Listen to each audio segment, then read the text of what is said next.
Hi guys, it's Jonathan at the Piano Lesson, and today I'm just going to do a little playing for you. One of my favorite tunes by Richard Rodgers called Johnny One Note, written for a show in 1937 called Babes in Arms. And the words were by Lorenz Hart, Larry Hart. Been listening to one of my favorite cabaret performers, who's since long gone, unfortunately, Bobby Short. And let me just do a little playing for you, and see how you like this tune. Haven't really practiced a lot, but we'll see what happens.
And there you have it.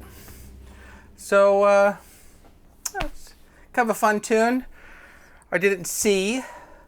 I can kind of maybe I'll play it again a little bit just so you can kind of watch overhead. You know, it's in C. Block chords. B flat. It's pretty easy chords.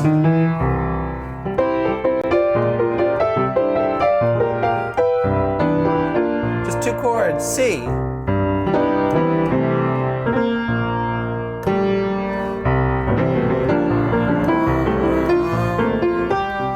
A7, D, G, and the bridge, well, B flat.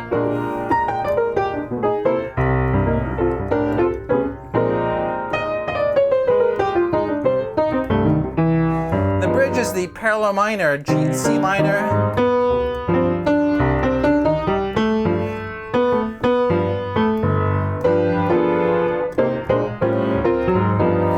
That's harmonic minor, right?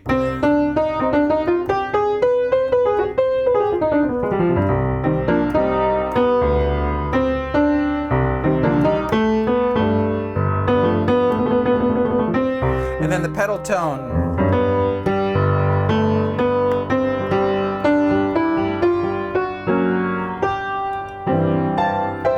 And I guess it'd be fun to do, you know, you could take it up.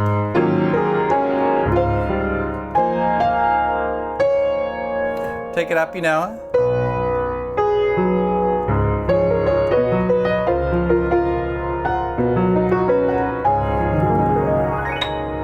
It's kind of fun. Take it to D flat and you get to use that black key glissando. That's sort of cool. And you know, on this channel, I'm not really big on graphics and stuff. I just think like we could just talk and you'd hear what I want. And if you want to look up something, like look up sheet music or whatever, we got the internet, you can just Google something, right? Now, as far as our daily kind of practice routine stuff, you know, I'm big on scales and I'm big on tetrachords. And I thought I would just take a few minutes and touch on a few scales that use tetrachords that are similar. And there's basically 3-4 scales. And I'll show you a really interesting way to practice them, okay?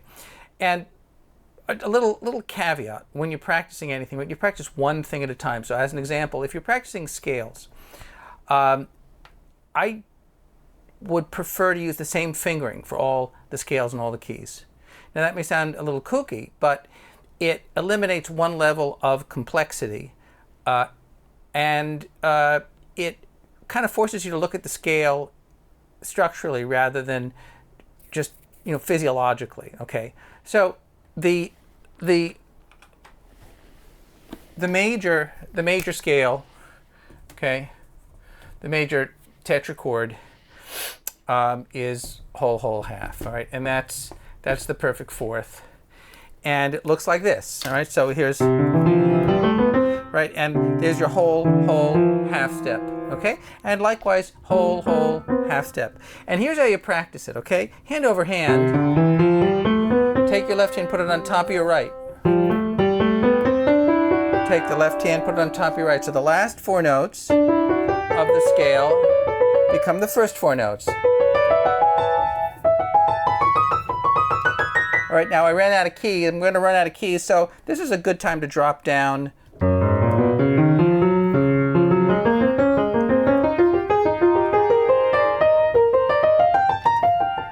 And we're back to C, okay? And then we can go back the way we came.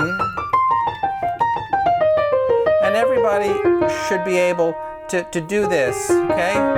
It's not that hard. And I'll take this and I'll...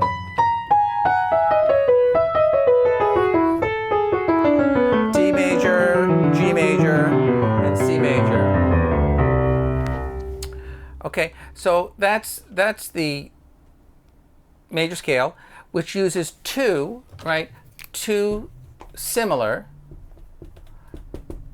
tetrachords. These are similar, okay? These are similar tetrachords, and that would constitute the major scale. Well, what other scales use similar tetrachords? Well, the other tetrachord, if you go from major to lower the third, the third degree of the tetrachord, and right, that is whole, half, whole, whole, half, whole, and that would be Dorian. Okay, so right now I have C, D, E flat, F, G, A, B flat, C. So it's as if I'm playing a B flat scale and just shifting up. Right, that's the minor scale. So Dorian, C Dorian, G Dorian, D Dorian, A Dorian, E Dorian. That's right, yeah. Did I do that right?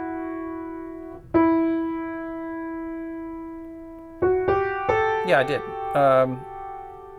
Yeah. Right. I'm not going to go through the whole thing, but you get the idea. I just want to save a little bit of time. So again, where the half step was here, now the half step is here. Okay, between 2 and 3, between 2 and 3, okay. All right, between 2 and 3, that's where a half step is. Now, if we change that, okay, and again, remember the outer notes, the tetrachord is bound. It's bound by the perfect fourth. Those are constant. Those never change. So go one more. We're going to put the half step here. Half, whole, whole. Right? Half, whole, whole. And again, these are similar, right? They're the similar type of tetrachord. It's separated by whole step. Half, whole, whole.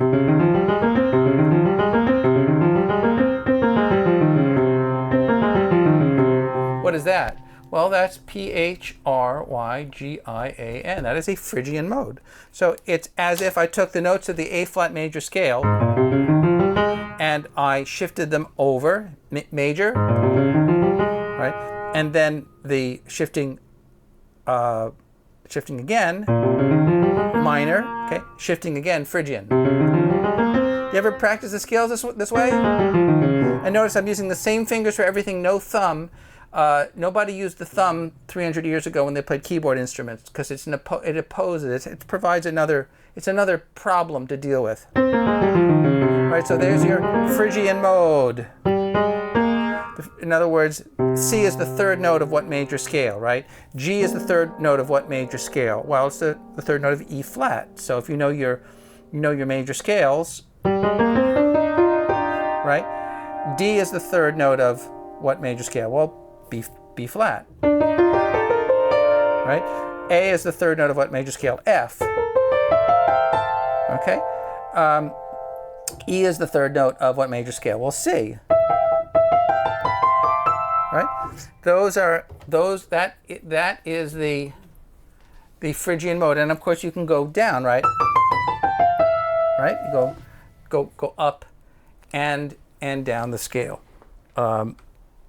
And so that's a good way to practice. And then the fourth one, which we don't think of very often, but it is kind of cool, and it's useful if you're making a harmonic minor scale, is the harmonic tetrachord. All right. Again, we have our perfect fourths, right? And we're going to have two half steps this time. It's going to be, like as an example, half step down here, half step up here.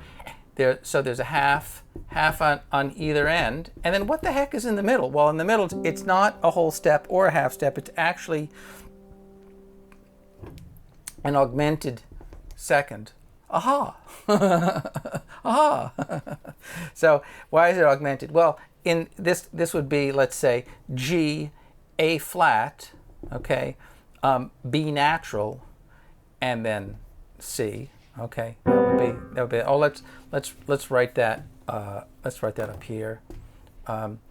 G, A flat, B natural, C, and down here we would, let's say, we'll have C, D flat, E natural, and F. Okay, so if D flat to E flat is a whole step, and D flat, if you go up a half step again, that is A, G, M, E, N, T, E, D. It's augmented. So you've raised this. It is. These are in general, they're all steps in general. Okay, and specifically though, they may be whole or half steps, right? And just so you know, when you notate these, it doesn't matter what kind of tetrachord you're notating. All right, right? There's still steps. So I'll do it up here in treble clef. Okay, but that's what that would sound like. Okay, so all of these tetrachords, it's some kind of a C, some kind of a D, some kind of an E, some kind of an F, some kind of a G, some kind of an A, some kind of a B, and some kind of a C, right? They're all steps, right? In this instance, it's C, D flat, E natural, F, G, A flat, B natural, C, and these are the augmented seconds there. So here's what these scales would sound like. They're kind of cool. Right?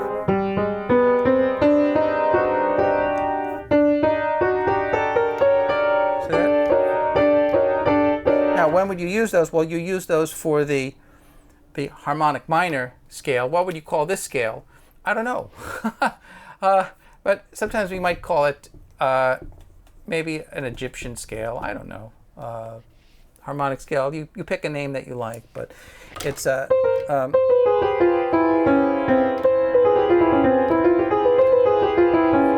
Now notice though, if I go down to the B natural or the B flat, the B flat almost sounds better. That adds another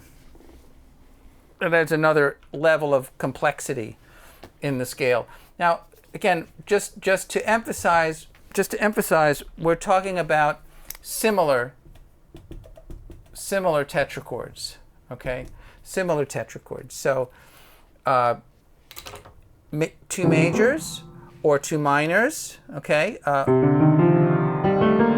or two Phrygian or two Egyptian. Right, all separated by the whole step.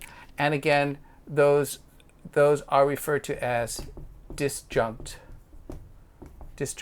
Why? Because they don't share a note. Okay. The most useful dissimilar scale to learn, the most useful similar scale to do would be, say, a minor tetrachord, and a harmonic. Right? And what would that be? Well, it would be harmonic minor. So C minor and G harmonic.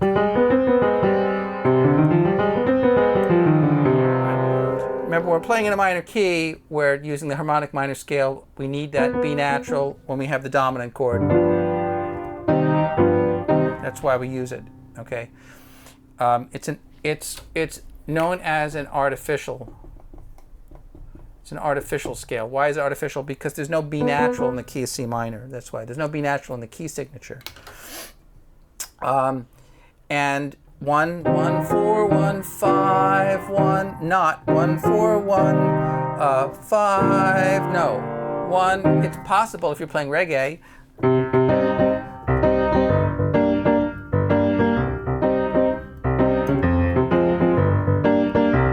I mean, that's possible if you're playing reggae, but we're, I don't know. We're not, usually not. We're doing that. That was my Johnny one note.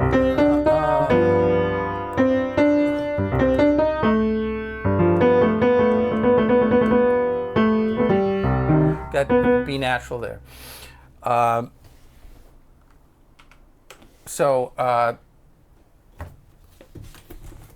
If they were conjunct scales, well, then they would be sharing. They would be sharing notes. So now I had you doing the scale just without the thumb, okay? So that you can get used to just throwing your hand on the keyboard and grabbing these tetrachords. Like pick one out of a hat. The D major, boom. All right? Or D. That's a good exerciser. I don't know, B flat major. Go low on the piano.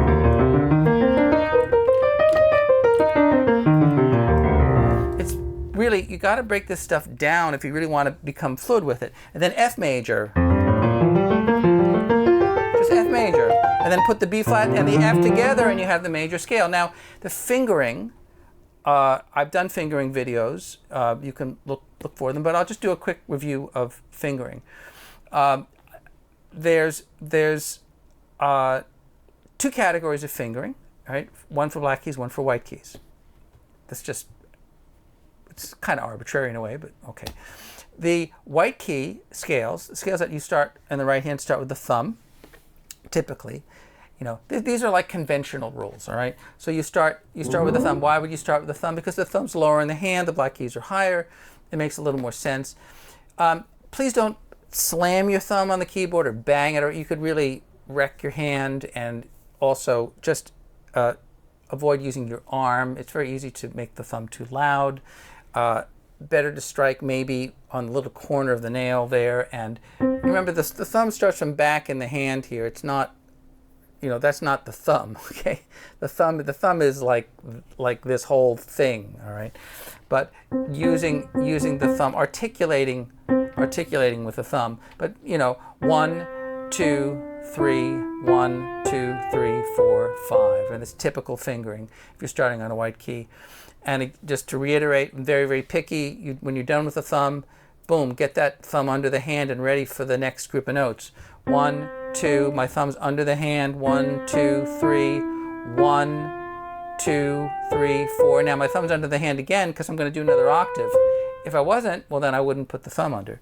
But that's C major, G major, D major, A major, E major, B major, and F major is an exception. F major, rather than having a group of 3 notes and 4, 1, 2, 3, 1, 2, 3, 4, you have a group, the opposite, a group of 4, 1, 2, 3, 4, and then 1, 2, 3.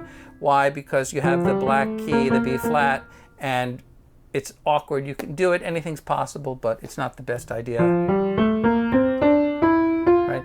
So out of the 7 possible white key major scales, one of them is an exception. And left hand is kind of the mirror image of that. In fact, it's very nice to do contrary motion. Hands going apart, so your hands are balanced. Those are the only scales. Those 5 white key scales work well, contrary motion, and it sounds more dissonant, but it's easier because both hands are always using the same finger, okay? When you go in parallel, then there's a problem. You try to remember, because 3s typically come together. 3, 3, 3, right? You can also break down the scale and just practice where the thumb goes. So in the C major scale, C and F is the thumb. So you can practice C, F, C, F, C, F, up and down the scale, right? And then practice the group of 2, 2, 3, 2, 3, 4, 2, 3, 2, 3, 4, 2, 3, 2, 3, 4. Those are the notes we didn't play. And then you can, like a puzzle, put them together, right? That's a good way to do it. Try to be creative with your scales, okay? And just don't, you know, feel like you have to grit your teeth and bang your head against the wall just to get these things. Now, the exception in the left hand with the white key scale is B major, because typically you wouldn't play 1, 2, 3, 1. You'd have your thumb on a black key. So again, it's similar to F major, group of 4, then a group of 3. 1, 2, 3, 4, 1, 2, 3, and you end with 4. You don't play your pinky on that.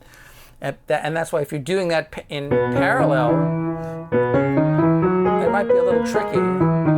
Although I will tell you that the easiest scales, honestly, are the black key scales. The black key scales, black key majors, all right? There's 3 of them. They're all enharmonic keys, meaning they can be spelled in more than one way. So F sharp and G flat, C sharp or D flat, B or C flat. Typically we don't use the C flat spelling, but they all use a group of 2 and 3, 5 black keys, except for the only thing that's different, right, is the 2 white notes that change. And guess what? One of them is super easy because it starts on a white key. So if you can't get that, you're really, you're having trouble. But B major, it starts on a white key, so that's easy to remember. B and E are the 2 notes for the B major. For the D flat or C sharp scale, the D flat scale, it's F. We'll do, D flat, E flat, F, G flat, A flat, B flat, C. So F and C, that's a perfect 5th, as opposed to the B, which is a perfect 4th. Try to remember the intervals, right? And then the G flat or the F sharp, the spellings are a little wonky, but they make sense. Remember, you always go in alphabetical order. G flat, A flat, B flat, C flat, not B, okay? If you want that to be B, then you got to start with F sharp. F sharp, G sharp, A sharp, B, all right? C sharp, D sharp, E sharp, which is typically F. But that interval B up to E sharp is an augmented 4th, right? Or tritone, if you want to call it that. So those are the notes. I think the toughest scales, talking major scales, are the E's and the A's. So E major or A major, or E flat major, or A flat major, and B flat in the left hand is a little strange. We'll kind of get to that. Black key scales. If you take your right hand and you just place it naturally over the group of 3 black notes, okay, those are the fingers that you associate as starting fingers. So 2, and you end on the finger you start. 3, 4, right? And the first chance you get to play a white key, Mr. Thumb gets it. 1, see? Right? Or 1, the thumb gets it, right? Or 1, thumb gets it, okay? So that's for the, and this likewise, these 2 groups, these are your strong fingers. 2, 3. Those are the fingers you would associate with those black keys. In the left hand, you always start with the same finger. You always start with 3, 3, 3, 3, 3, and if you start with 3, guess what? You got to cross with 4 because it's a group of 3 notes plus a group of 4 notes, which makes 7. That's the rule. And then the only exception is G flat. Start with 4, 3, and end with 4. It's just the opposite. All right, I tried to cram in a lot of stuff. Maybe I crammed in too much. I better go. I got to run. Email me. Let me know how you're doing, what problems you have, what you liked about the lesson, what you didn't like, what you want to hear again in the future. I'm Jonathan Ito. This is the Piano Lesson, and sayonara.